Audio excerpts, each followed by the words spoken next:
ፈረንሳይ በ2026 የዓለም እግር ኳስ ዋንጫ ላይ ገና ከጅምሩ ማን ይደርስባታል ማን ይችላታል ስትባል ነበር።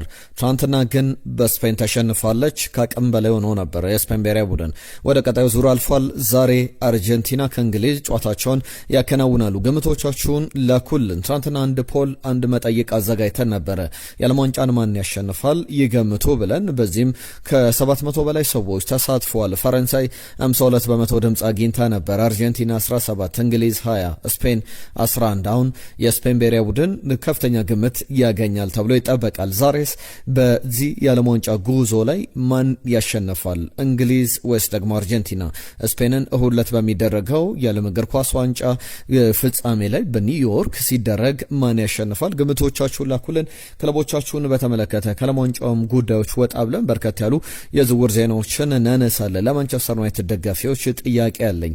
ሊሳንድሮ ማርቲኔዝ ሊለቅ ይችላል እየተባለ ይገኛል። በዚህ ዝውውር ዙሪያ ምን ሀሳብ አላችሁ? ሊቻ አርጀንቲናዊው ሊሳንድሮ ማርቲኔዝ ከማንቸስተር ዩናይትድ መልቀቅ አለበት ብላችሁ ታስባላችሁ ወይስ ደግሞ በክለቡ አይነክ የሚባል ተጫዋች ነው? ሀሳብ አስተያየቶቻችሁን ላኩልን። በየክለቦቻችሁ ከአርሰናል ጋር በተያያዘ አዳዲስ የወጡ ጉዳዮች አሉ። ቸልሲ ቤት፣ ሊቨርፑል ቤት፣ በተለይ ሊቨርፑል ኖርዌይ ብሔራዊ ቡድን ውስጥ ድንቅ ብቃት ያሳየን ተጫዋች ለማስፈረም እንቅስቃሴ ላይ እንዳለ እየተመለከትን እንገኛለን። በርከት ያሉ ሀሳቦችን እናነሳለን። ቪዲዮቻችንን ላይክ አድርጋችሁ ጀምሩ እንላለን። ሁሌም የምንለው ጉዳይ ነው። ላይክ አድርጋችሁ ጀምሩ፣ አገዙን፣ አበረታቱን። ቻናላችንን በጋራ ማሳደግ አለብን። ሰብስክራይብ ያደርጋችሁ ቤተሰብነታችሁን አሳዩን። በቀጥታ ወደ ዓለም ዋንጫ ጉዳዮቻችን አልፈናል። የዓለም እግር ኳስ ዋንጫን በተመለከተ ትናንትና ስፔንና እንግሊዝ ካደረጉት ጨዋታ አስቀድሞ ስለ ፍርሃት ብዙ ሲነሳ ነበር። በስፔን ብሔራዊ ቡድን በኩል ብዙዎቹ ተጫዋቾች የፈረንሳይ ብሔራዊ ቡድን መፍራት ካለበት እኛን ነው መፍራት ያለበት፣ እኛ በቅርብ በነበሩ የሁለቱ ብሔራዊ ቡድኖች ጨዋታ የበለጠ የበላይነት ነበረን ይላሉ። ትናንትና በአጋጣሚ የተገኘ ድል እንዳልሆነ ተመልክተናል። ጨዋታውን አስቀድመን እንመልከት። ፈረንሳይ በስፔን 2-0 ተሸንፋለች። ሚኬል ኦያርዛባል በፍጹም ቅጣት ምት 22ኛው ደቂቃ ላይ ሉካስ ዲኜ የሰራውን ጥፋት ተከትሎ በተለይ ላሚን ያማል በጣም ብልጠቱን ተጠቅሞበታል። ሉካስ ዲኜ ጀርባውን ለሜዳው ሰጥቶ ወደ ግቡ ፊቱን አዙሮ ክሊር ለማድረግ የሰነዘራትን ኳስ ወደ ኳሷ ሲሰነዝር ላሚን ያማል በትከሻው ኳሷን ነካት። ከዛ በኋላ በቀጥታ ፍጹም ቅጣት ምት ነበር የተሰጠው። በእግሩ ላሚን ያማልን ጠልዞት ነበረ ሉካስ ዲኜ። በዚህም የተሰጠውን ፍጹም ቅጣት ምት 22ኛው ደቂቃ ላይ ሚኬል ኦያርዛባል አስቆጠረ። ከዛ በኋላ 58ኛው ደቂቃ ላይ ፔድሮ ፔሮ ከዳኒ ኦልሞ ጋር በአንድ ሁለት በጣም በሚያምር ቅብብል ጨዋታው ላይ ልዩነት ፈጣሪ የምትባል ግብ አስቆጥሮ ጨዋታው 2-0 በሆነ ውጤት ተጠናቋል። ፔድሮ ፖሮ የጨዋታውም ኮከብ ተብሎ ተመርጧል። ትናንትና በአጋጣሚ አይደለም ስፔን ያሸነፈችው። ከስፔን ብሔራዊ ቡድን ጋር በተያዘ ለምሳሌ ኡናይ ሲሞን በጣም የሚገራርሙ ኳሶችን ማዳን አልተጠበቀበትም። ከተጠበቀው በተቃራኒ ነበር። የፈረንሳይ ብሔራዊ ቡድን አደገኛ ነው። ከትናንትና ጨዋታ አስቀድሞ ስፔን 7 ኦን ታርጌት ሙከራ ብቻ ተሞክሮባታል። ፈረንሳይ ደግሞ በተቃራኒው 46 ኦን ታርጌት ሙከራ ሞክራለች። ስለዚህ ጥሩ የሚያጠቃ ቡድን ጥሩ ከሚከላከልም ከሚያጠቃም ቡድን ጋር የሚያደርጉት ጨዋታ ነው ብለን ሀሳብ ስንሰጥበት እንደነበር ይታወሳል።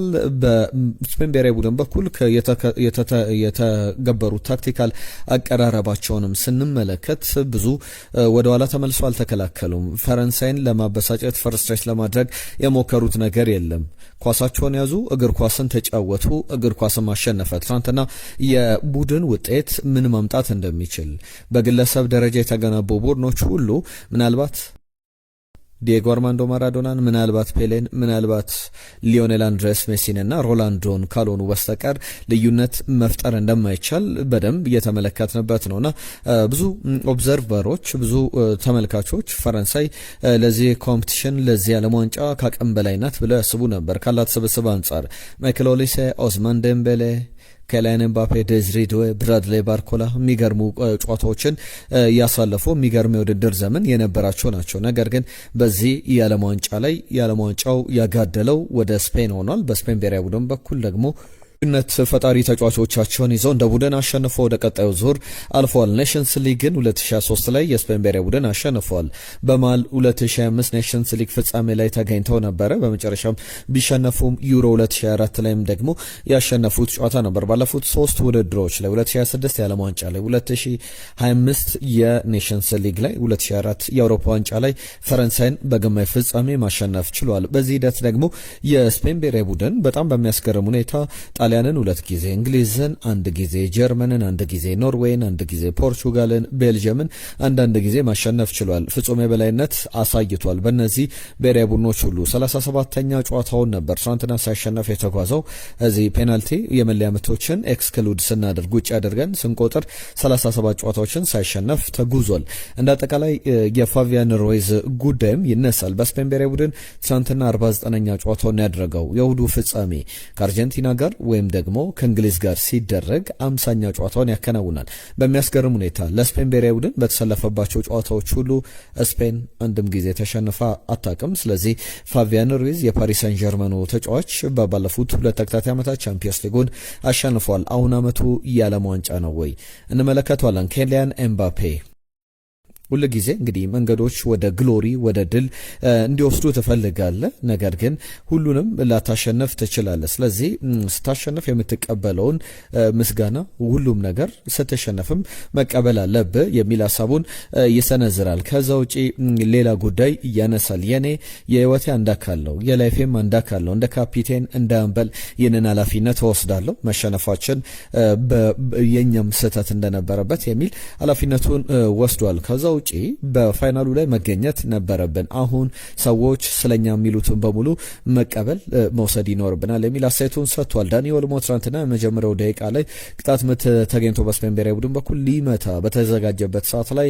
በሚያስገርም ሁኔታ ኢቫን ባርቶን የዕለቱ አልቤተር የዚህ ስፕሬያቸውን ቅጣት ምት ሲመቱ ምልክት የሚያደርጉበትን ስፕሬ ረስተው ነበርና በጨዋታው ላይ አጋጣሚው አነጋጋሪ ሆኖ ተመልክተናል። ለኪፕ ለተጫዋቾች ለፈረንሳይ ብሔራዊ ቡድን ተጫዋቾች ሬቲንግ ሲሰጥ ሉካስ ዲኜ፣ ደምቤሌ፣ ኦሊሴ 2 ከ10 አግኝተዋል። ዴሻምፕ አሰልጣኙ፣ ቹዋሚኒ፣ ኤምባፔ ደግሞ 3 ከ10 አግኝተዋል። ብራድሊ ባርኮላ፣ ማይክ ሚኞን 4 ከ10፣ ኩንዴ፣ ራቢዮት፣ ኡምፔካኖ ደግሞ 5 ከ10 ያገኙ ናቸውና ስለ ጨዋታው አንድ ጉዳይ ብቻ መናገር ይቻላል። ኬሊያን ኤምባፔ በትክክል አንገቱን ቀና አድርጎ ከዓለም መውጣት ይችላል። 8 ግቦችን አስቆጥሯል ለፈረንሳይ ብሔራዊ ቡድን። በተለይ ደግሞ በቀጣይ ዓለም ዋንጫዎች ላይ ሊዮኔል ሜሲ በዚህ ዓለም ዋንጫ ላይ ሆነም እድል አለው። በፈረንሳይ ብሔራዊ ቡድን በእርግጥ እድሎች አሉት። በቀጣይ ይቀጥላል። የዚህ ደረጃ ጨዋታ ላይ ግብ ማስቆጠር የሚችል ከሆነ ከኮከብ አስቆጣሪነቱ ላይ አሻራውን አሳርፎ መጠናቀቅ ይችላል። የሚጠበቅ አይነት ጨዋታ ነው። ከዛ ውጪ ፓው ኩባርሴ ሰዎች ስለ ስፔን መከላከል ስለ ግብ ጠባቂያችን ብዙ ነገሮችን ሲያነሱ ነበርና አሁን ኢምፖርታንት ነገሩ ክሊንሺት አስመዝግበን መውጣታችን ነው። አሁን በዚሁ እግር ኳስ ላይ በወቅቱ እግር ኳስ ላይ እንደዚህ ነገሮች በጣም ወሳኝ ናቸው። እስካሁን በዓለም ዋንጫ ላይ 1 ግብ ብቻ ነው ስፔን የተቆጠረባትና አሰልጣኝ ዲዲዬ ዴሻ ደግሞ ከዚህ በኋላ በፈረንሳይ ብሔራዊ ቡድን ይቀጥላሉ ተብሎ አይጠበቅም፣ ዳኛው ግን ለጨዋታው አይመጥኑም ነበር የሚል አስተያየታቸውን ሰጥቷል። ሁሉም ዛሬ የሚደረገውን ጨዋታ ደግሞ እንመልከት። ሊዮኔል ሜሲ በተቃራኒ ለመጀመሪያ ጊዜ ከአርጀንቲና ብሔራዊ ቡድን ጋር ሆኖ እንግሊዝን ይገጥማል። ከእንግሊዝ ክለቦች ጋር በተያዘ ብዙ ጊዜ የበላይነቱን አሳይቷል። አሁን ከእንግሊዝ ብሔራዊ ቡድን ተጫዋቾች ጋር በብሔራዊ ቡድን ደረጃ አርጀንቲናን ወክሎ ይጫወታል። ምሽት 4 ሰዓት ላይ የሚደረግ ጨዋታ ነው፣ የእንግሊዝና የአርጀንቲና ጨዋታ። ሁለቱ ብሔራዊ ቡድኖች በአታላንታ ጆርጂያ ይጫወታሉ። በሜርሴዴስ ቤንዝ ስቴዲየም የሚደረግ መርሃ ግብር ነው። በዚህ ጨዋታ ዙሪያ ብዙ ነጥቦች መነሳት ይችላሉ። የፎክላንድ ደሴት ሁል ጊዜ እንግሊዝና አርጀንቲና በተገናኙ ቁጥር የሚነሳ ነው። ሁለቱ ሀገራት ተዋግተዋል፣ ሁለቱ ሀገራት ተዋድቀዋል፣ ሰዎችም ህይወትም ያጡበት ነው። የፎክላንድ ደሴት ይገባኛል ጥያቄ ብዙ ጊዜ በተደጋጋሚ ሁለቱ ሀገራት በሚገናኙ ጊዜ የሚነሳ ነው። ዲየጎ አርማንዶ ማራዶና በእጁ ያስቆጠራት ግብ ያቺ ፒተር ሺልተን ላይ ያስቆጠራት በርካታ ተጫዋቾችን አልፎ ከመሃል ሜዳ ያስቆጠረውም ግብ ዲየጎ አርማንዶ ማራዶና 1986 የዓለም እግር ኳስ ዋንጫ ላይ ብዙ የሚባልለት ጎል ነው። የአርጀንቲና ብሔራዊ ቡድን በሁለተኛ መለያቸው እንዲጫወቱ ለፊፋ ጥያቄ አቅርበው ጥያቄያቸው ተቀባይነት አግኝቷል። ያ ማለት የአርጀንቲና ብሔራዊ ቡድን እንግሊዝን ባሸነፈበት ወቅት ዲየጎ አርማንዶ ማራዶና ለብሶት የነበረው ፒተር ሺልተን ላይ በእጁ ግብ ሲያስቆጠር የግዜሬጅ የተባለላት ያቺን ግብ ካስቆጠረ በኋላ የለበሳቸው መለያዎች አሉ። በዛ ጨዋታ ላይ ብዙ የተባለለት ጨዋታ እንደነበር ይታወቃል። በሜክሲኮ አስቴስካ ስቴዲየም የነበረ መርሃ ግብር ነው። አሁን ደግሞ በመርሴዲስ ቤንዝ ስቴዲየም ዛሬ ምሽት ላይ ይጫወታሉ። ባለፈው በእንግሊዝ ብሔራዊ ቡድን ከጨዋታው መጠናቀቅ በኋላ ቶማስ ቱዌልን በተለይ ስለ ጨዋታው በዚህ ሙቀት በዚህ ወበቅ እንዴት መጫወት እንዳለብን ከዛ በተጨማሪም ከኖርዌይ ብሔራዊ ቡድን ተጫዋቾች ከነ ማርተን ኦዴጋርድ ከነ ሃርሊንግ ብራውት ሃላንድ ከነ አንቶን ኑሳ ከነ የዚህ አሌክሳንደር ሶርለስ ጋር በተቃራኒ መጫወት ምን ያክል ከባድ እንደሆነ አሰልጣኙ አልገባቸውም ነበር ሲል ነበረ። የጨዋታውን ክብደትም ለመለካት ለመናገር ባሰበ መንገድ የተናገረው አስተያየት ነበር። ጁድ ቤሊንጋም የውድድሩ ኮከብ ነው። ጁድ ቤሊንጋም 6 ግቦች አሉት። ከዛ በተጨማሪ ሌላኛው ተጫዋች ሃሪ ኬንም በ6 ግቦች ዓለም ዋንጫው ላይ የሚገርም ጊዜን እያሳለፉ ያሉ ተጫዋቾች ናቸውና በዚህ ውድድር ላይ ደግሞ ከጨዋታው በኋላ ባለፈው ንግግር አድርጓል። ሁለቱም ጁድ ቤሊንጋምን ብቻ አይደለም አጠቃላይ ከቡድኑ ስብስብ ጋር ንግግር ማድረጋቸውን ተመልክተናል። ለሁሉም የዚህ የዓለም ዋንጫው ተፋላሚ ማን ይሆናል? አርጀንቲና በሊዮኔል ሜሲ እየታገዘች ወይስ ደግሞ ሃሪ ኬን እና የዚህ ጁድ ቤሊንጋም የበላይነት 6 ግቦችን አስቆጥሯል። በኮከብ ግብ አስቆጣሪነት ሊዮኔል ሜሲ 8 ግቦች ላይ ተቀምጧል። 9ኛ 10ኛ ግቡን ዛሬ ያስቆጥራል ወይ? ትልቁ ጥያቄ ነው። ሃርሊንግ ብራውት ሃላንድ በ7 ግቦች ከውድድሩ ተሰናብቷል። ጁድ ቤሊንጋም፣ ሃሪ ኬን 6 ግቦች ያሏቸው፣ ኦዝማን ዴምቤሌ፣ ሚካኤል ኦያርዛባል ደግሞ 5 ግቦችን ያስቆጠሩ ተጫዋቾች ናቸው። ለሁሉም የዓለም ዋንጫው በጥሩ መንገድ እንደቀጠለ ይገኛል። እስካሁን ከዓለም ዋንጫው ማይክል ኦሊሴ ብዙ አሲስቶች ያስመዘገበ ተጫዋች ነው። ስለ ዓለም ዋንጫው ብዙ ጉዳዮችን አነሳን። የእናንተን ሀሳቦች በመሀል ላንሳና ክለቦቻችሁን በተመለከተ የሚያስገርሙ ዝውውር ዜናዎችን ይዘናል። አሁንም በትዕግስት አብራችሁን ቆዩ። ትናንትና በርከት ያሉ መልእክቶች መጥተውልናል። ታሪኩ ከደቡብ አፍሪካ የጻፈልን መልእክት አለ። ከልብ እናመሰግናለን። ላቃቸው እንደኔ ግን ለማንቸስተር ዩናይትድ ይመጥናሉ ብዬ አላስብም። ዩሪ ቴሌማንስም አንድሬ ሳንቶስም የሚል ሀሳቡን ልኮልናል። አቤል የጻፈል መልእክት አለ። ፍራንስ 3 ስፔን 1 ብሎ ግምቱን አስቀምጦ ነበር። በትክክል የተገመተ አይደለም። ሙልጌታ ዩናይትድ በሩን ዘግቶ ጥሩ ስራ ሰርቷል። በሩን ዘግቶ ደግሞ በቴሌማን ዝውውር ባይሰራ ኖሮ በጣም በርካታ ክለቦች ዝውውር ውስጥ መግባታቸው አይቀርም ነበረ ብሏል። ከዛ በተጨማሪ ዝውውሩ ሰበር ዜና አሁንም እንደሚኖር በዩናይትድ በኩል እምነት አለን ብሎናል። ሙልጌታ ከደቡብ አፍሪካ ክለብ እናመሰግናለን። ደረጀ ስለ ኤደርሰን ጉዳይ ምን አዲስ ነገር አለ ብሏል። ከማንቸስተር ዩናይትድ ጋር በተያዘ ወደ በኋላ ላይ በስፋት እንመለከተዋለን። የዩናይትድ ስራ ድንቅ ነው። አሁንም ዩናይትድ ያልተጠበቀ ዝውውር ያደርጋል። ፈረንሳይ 2-1 ታሸንፋለች። ጆሹዋ ነኝ ከዲዮገና ብሎ ጻፈልን መልእክት አለ። ጆሹዋ ክለብ እናመሰግናለን። ታሪኩ ከደቡብ አፍሪካ እንግሊዝ 2-1 ታሸንፋለች ብሏል። የዛሬውን ጨዋታ አቡሽ የአርሴ ቀንደኛ ደጋፊ ነው። የብሩኖ ጉማሬሽ ጉዳይ በዚህ ሳምንት እንደሚያልቅ ምንም ጥርጥር የለኝም። ሲቀጥል ደግሞ ዋጋው ምንም ከፍተኛ ቢሆንም አልቫሬዝ ወደ አርሰናል ቢመጣ ከፕሪሚየር ሊግ ዳግም ሌላም ፕሪሚየር ሊጉን በደንብ እንደምንደግም ጥርጥር የለኝም ብዬ አስባለሁ ብሏል። አቡሽ የጻፈልን መልእክት ነው። ከልብ እናመሰግናለን። ታሪኩ የፈረንሳይንም ጨዋታ ግምት ልኮልናል። 2-1 በሆነ ውጤት ታሸንፋለች ብሎ ነበረ። ብሩክ እንግሊዝ ዋንጫ ቢያነሳ ደስ ይለኛል፣ ነገር ግን የፈረንሳይ ስብስብ ስመለከት እንኳን ለተጋጣሚ ለተመልካችም ያስፈራሉ የሚል አስቂኝ አስተያየት ሰጥቷል። ብሩክ ከልብ እናመሰግናለን። ከዛ ውጭ አመድ ከጅቡቲ ዛሬ ከፍጻሜው በፊት ፍጻሜ ብንለው እግር ኳስ የሚሞሸርበት ቀን ነው ብለው ነበር የስፔን እና የፈረንሳይን ጨዋታ። ከዛ ውጭ ፈረንሳይ 4-3 ያልቃል። ትሮሳርድን አመስግነን ካርሳለን እንሸኘዋለን ብሏል። ከዛ ውጭ ሰላም ደስታዎች የዓለም ዋንጫውን አርጀንቲና ብታነሳው ደስ ይለኛል። አሁን ላይ ግን ብዙ ኮከቦች እድሜያቸው ሲገፋ ብቃታቸው የበለጠ እየጨመረ ይሄዳል። ከዓመታት በፊት ከነበረው አንጻር ተቃራኒ ሆኖብኛል። ምክንያቱ ምንድን ነው ብሎናል። አድነው የጻፈልን መልእክት ነው። በእርግጥ በዚህ ሂደት የሚነሱ ሀሳቦች አሉ። ውበቱ እንዳነሳው የሕክምና የአመጋገብ ሂደት በጣም ዘመናዊ ደረጃ ላይ ደርሷልና ለዛም ይመስላል በትልቅ ደረጃ ተጫዋቾች ረጅም ጊዜ እየተጫወቱ የሚቀጥሉት። ከዛ ውጪ አብርሃም ወይም ደግሞ ቶማስ ሙለር ከደቡብ አፍሪካ አርጀንቲና የዓለም ዋንጫ አሸናፊ ትሆናለች ብሎናል። ኩማ ዋቅጅራ ፈረንሳይ 1ኛ እንግሊዝ 2ኛ አርጀንቲና 3ኛውን ያጠናቅቃሉ ብሎ ግምቱን ልኮልናል። ሊሬ ከደቡብ አፍሪካ ፈረንሳይ 1 አርጀንቲና 2ኛ ተገማች ናቸው። ፈረንሳይ 1ኛ ተገማች ብሎ ነበር። ፈረንሳይ ወድቃለች። አቤክ ሰለሙ የጻፈልን መልእክት አለ። አቤክሳለም በርካታ ግምቶች ፈረንሳይን ይገምታሉ። በእኔ ምልከታ ግን ስፔን ፈረንሳይን ጥለው ሲያልፉ ምንም አይገርመኝም። ይህ ጨዋታ ማድሪድና ባርሳ ይመስለኛል ብለዋል። በትክክልም ትልቅ ኤል ክላሲኮ የሚባል ትልቅ ፉክር የተረገበት ጨዋታ ነው። ተከተል ከጠንባሮ ለፍጻሜ ፈረንሳይ ከአርጀንቲና ትገናኛለች፣ ግን የሚያልፈው ፈረንሳይ ናት ዛሬ ብሎ ነበር። በትክክል አልገመተም። ነጅብ ሰንገሮም የጻፈልን መልእክት አለ። ከናይሮቢ የቸልሲ ደጋፊ ነው። ዩሪ ተለማስ ጥሩ አማካይ ነው። እድሜው ትንሽ የገፋ ተጫዋች ቢሆንም ለተወሰኑ ጊዜያት ይጠቅማል። አሁንም ቢሆን ድል ለፈረንሳይ 2-1 ፈረንሳይ ታሸንፋለች የሚል ግምቱን ልኮልን ነበረ። ብርሃኑ የጻፈልን መልእክት አለ። ፈረንሳይ እንዲሁም ስፔን ግምቱን አስቀምጦ ነበር። ስፔን 3-2 ታሸንፋለች የሚል መልካም ድል ለስፔን ያለን ደግሞ ቶማስ የተባለ አድማጫችን ነው። አለማየሁ ሰይፉ ዶክተር አለማየሁ የኔ ግምት ስፔን ከእንግሊዝ ለዋንጫ ይደርሳሉ የሚል ነበር። በትክክል ግምቱን አስቀምጧል። ዛሬ እንግሊዝ ታሸንፋለች ብለዋል ማለት ነው። ዶክተር አለማየሁ ከልብ እናመሰግናለን። ሁላችሁንም ስለጻፋችሁልን መልእክት፣ ስለ ሀሳብ፣ ስለ አስተያየታችሁ ወደ ዝውውር ጉዳዮች እንለፍና ዝውውሮችን የተመለከቱ አዳዲስ ጉዳዮችን እየተመለከትን እንቆይ። ከአርሰናል ጋር በተያዘ ሊያንድሮ ትሮሳርድን ስለመልቀቁ ስለመሸጡ ስናነሳ ነበረ።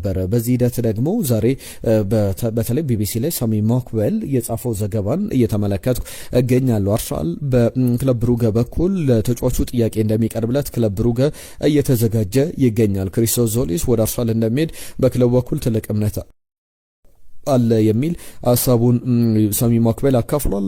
የስፖርቲንግ ዳይሬክተሩ አንድሪያ ቤርታ በተጫዋቹ ዙሪያ ላይ ማውሪዚዮ ሚቼልም ባለፈው የግሪኩ ክለብ ግሪክ ከስዊድን ሲጫወቱ በክለብ ብሩገ ሳም በግሪክ ብሔራዊ ቡድን በኩል ተመልክተውት ነበር። ማውሪዚዮ ሚቼል የ4 ዓመቱን ግሪካዊ ተጫዋች ተገኝተው ክሪስቶስ ዞሊስ አሁን በ30 ሚሊዮን ፓውንድ ወደ አርሰናል ሊመጣ የሚችል ዝውውር ነው እየተባለ በዋነኝነት እየተነገረ ይገኛል። ትናንትና የሜሰን ግሪንውድ ዝውውር መጠናቀቁ ይታወቃል። ማንቸስተር ዩናይትድ 40% ሴሎን ክሎዝ ወይም ከሽያጩ በ40% ጥቅም ያገኛል ሲባል ነበረ። ፌነርባቼ ተጫዋቹ መግዛቱ ይታወቃል። ነገር ግን ማንቸስተር ዩናይትድ የነበረው የተጫዋቾች 20% ነውና ያ ማለት ማንቸስተር ዩናይትድ 20%፣ ሄታፌ ደግሞ 20% ከተጫዋቹ ጥቅም ያገኛል። ያ ማለት ማንቸስተር ዩናይትድ 10 ሚሊዮን ፓውንድ አካባቢ ሊያገኝ የሚችልበት እድል አለ የሚል ዘገባን ተመልክተናል። ከዩናይትድ ጋር በተያያዘ ሁለት ጉዳዮች ይነሳሉ በዋነኝነት ማኑ ኮኔ ወይስ ደግሞ ካርሎስ ባሌባ በቀጣይነት። በእርግጥ ሌሎችም ስሞች እየተነሱ ይገኛሉ።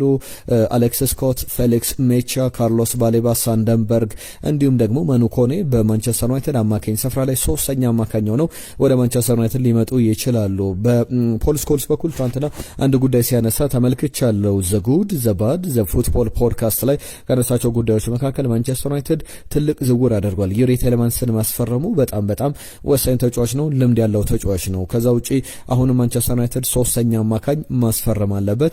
ይህ ቡድን ለ4 ዋንጫ የሚፎካከር ቡድን ነው መገንባት ያለበት የሚል እምነት እንዳለው ሲናገር ተመልክቻለሁ። በቀጣይም እንግዲህ የዩሪ ቴሌማንስና የአንድሬ ሳንቶስ ዝውውር ከተጠናቀቀ በኋላ ካርሎስ ባሌባ፣ ማኑ ኮኔ ወይስ ደግሞ ፌሊክስ ሜቻ እና አሌክስ ስኮት፣ ሳንደንበርግም በአማራጭነት የተያዙ ተጫዋቾች ናቸው። ለምሳሌ ከዩናይትድ ጋር በተያዘ የኤደርሰንን ጉዳይ በተመለከተ አንዳንድ ጉዳዮች ይነሳሉ።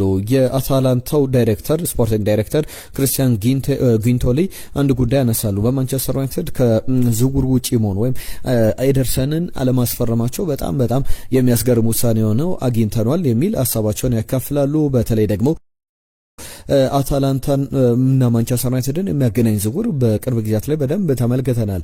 አማድ ዲያሎ፣ ራስመስ ሆይሉንድ የቅርብ ጊዜ ዝውውሮች ናቸው። አሁን ደግሞ የኤደርሰን ዝውውር ነበረ። ነገር ግን ተጫዋቹ መጎዳቱን ተከትሎ ነው ዩናይትድ ከዝውውሩ ራሱን ያገለለው። ከዚህ በፊት ራስመስ ሆይሉንድን ከነጉዳቱ አስፈርሞ ማንቸስተር ዩናይትድን ለማገልገል ረጅም ወራት እስከ 4-3 ወራት ወስዶበት ነበር የመጀመሪያ ጨዋታውን ለማድረግ። ከዛ በኋላ አመቱንም በጥሩ አልጀመረምና ማንቸስተር ዩናይትድ ከዛ ከራስመስ ሆይሉንድ ዝውውር የተማረ ይመስላል። ከዛ ውጪ ግን ማንቸስተር ዩናይትድ ለምሳሌ ኤደርሰንን ትቶ ዩሪ ቴሌማንስ፣ በትክክል ዩሪ ቴሌማንስ ከኤደርሰን የተሻለ ተጫዋች እንደሆነ መናገር ይቻላል። በተለይ ደግሞ የፕሪሚየር ሊግ ኤክስፒሪየንስ አለው።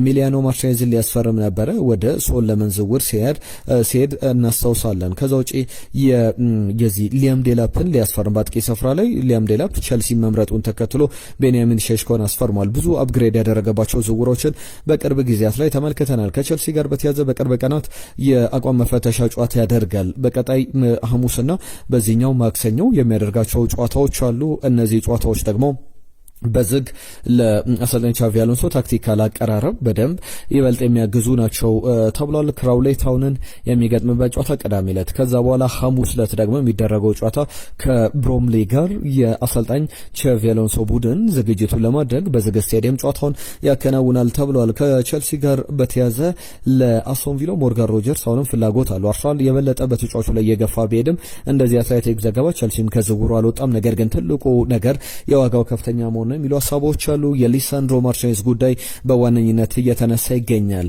ተጫዋቹ ለአትሌቲኮ ማድሪድ ኦፈር ተደርጓል። አትሌቲኮ ማድሪድ ዲየጎ ሲሞኔ ቡድን እንዲያስፈርመው በወኪሎቹ በኩል ጥያቄ ቀርቦለታል አትሌቲኮ ማድሪድ የሚሉ ዘገባዎች ወጥተዋል። ከዓለም ዋንጫው በኋላ ምናልባት መዳረሻው አትሌቲኮ ማድሪድ ሊሆን ይችላል ሊሳንድሮ ማርቲኔዝ የሚለው ጉዳይ ብዙ እያስባለ ይገኛል። በስፔን እግር ኳስ ላይ ልንመለከተው እንችላለን የሚሉ ሀሳቦች በስፋት እየወጡ ይገኛል። በጣም አነጋጋሪ ሆኗል። ከዊሊያም ሳሊባ ጋር በተያዘ ትናንትና በጉዳት ከሜዳ ሲወጣ ተመልክተነዋል። አሁን የቀዶ ሕክምና ቀለል ያለ የቀዶ ሕክምና ሊያደርግ ይችላልና አርሰናልም በተከላካይ ስፍራ ላይ ወደ ገበያው ሊወጣ ይችላል የሚሉ ጉዳዮች አሉ። በእርግጥ እነ ዴክላን ራይስም ቡካዮ ሳካም ከነ ጉዳታቸው ሲጫወቱ ሰነባብተዋል። አሁንም አዲሱ ነገር ያ ይመስላል። ከብራድሊ ባርኮላ ጋር በተያዘ አሁንም እንደ ቢቢሲ ዘገባ ከሆነ ከተጫዋቹ ዝውውር አልወጣም። የሞርጋን ሮጀርስንም አማራጭ ይዟል። ነገር ግን በወጣት ተጫዋቾች ደረጃ ሌላ የማሪዚዮ ሚቼል የተገኙበት ጨዋታ ነበረ ትናንትና።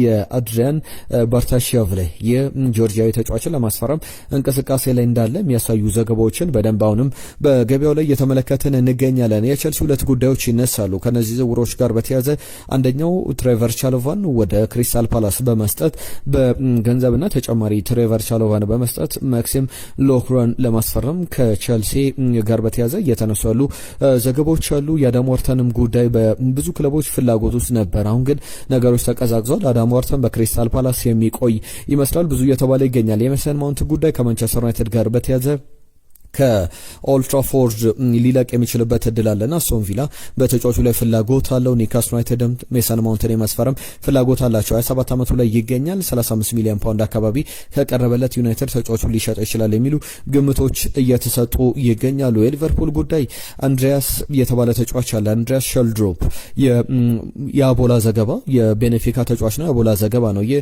በኖርዌይ ብሔራዊ ቡድን ከምነ ማርቲን ኦዴጋርድ ጋር የሚገርም ጥምረትን ያሳየ ተጫዋች ነው። አሁን በዓለም ዋንጫ ላይ ካሳየው ብቃት በኋላ ሊቨርፑሎች ተጫዋቹን ለማስፈረም እንቅስቃሴ ላይ እንዳሉ የሚያሳዩ ዘገባዎችን በስፋት እየተመለከትን እንገኛለን። ክቡራትና ክቡራን መልእክቶቻችሁን ላኩልን። በርከት ያሉ ጉዳዮችን አንስተናል። አርሰናልን፣ ማንቸስተር ዩናይትድን፣ ቼልሲን እየተመለከቱ ጉዳዮች ከሊቨርፑል ጋር በተያዘ አዳዲስ የወጡ ጉዳዮችን አካፍለንላችሁ ከዓለም ዋንጫ ጋር በተያዘ ዛሬ ግምት፣ አስተያየት፣ መልእክቶቻችሁን፣ ጥቆማችሁን እንቀበላለን። የዛሬን እዚህ ላይ ያጠናቀቅን። ጤና ይስጥልን።